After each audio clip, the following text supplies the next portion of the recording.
संतोष देशमुखांना मारहाण करतानाचे photo viral झाल्यानंतर संतोष देशमुख यांची कन्या वैभवीने आपली पहिली प्रतिक्रिया दिली आहे। वैभवी देशमुखला हे फोटो पाहून तिला अश्रू अनावर झाले होते। आरोपी मारहाण करताना हसत होते, हे अत्यंत दुर्दैवी आहे असं वैभवीने म्हटलंय। कुठल्या तरी वरच्या व्यक्तीचा हात असल्याशिवाय एवढं करणं शक्य नाही अशी प्रतिक्रिया देखील वैभवीने दिली आहे।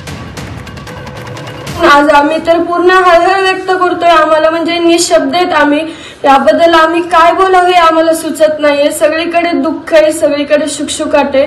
पण नेमकं ही आता हा प्रश्न आहे की ही खंडणी जात कोणाकडे होती आणि जो वरद हस्ते हो हा कोणाचा आहे यांच्यावर, कारण की पोलीस प्रशासन सुद्धा यामध्ये काही करू शकत नाहीयेत। आणि जे फोटोमध्ये जे हे राक्षस वृत्तीचे लोक आहेत ते किती धिंगाणा घालतायत, हसतायत। जे त्यांनी अमानुष केलेलं कृत्य त्याला म्हणजे तोंड नाहीये आज काही बोलायला। आणि जी वेळ आज आमच्या कुटुंबावर आली ती तर कोणावर येऊ नये। इतकं अमानुषपणे मारलं, ही कोणाचे तरी याच्यामध्ये प्रमुख हात आहे। ही नेमकं हात कोणाचा आहे सरकारने सुद्धा लवकरात लवकर कळवलं पाहिजे आणि त्यांना सुद्धा यामध्ये सहआरोपी करून कठोरात कठोर शिक्षाही दिलीच पाहिजे।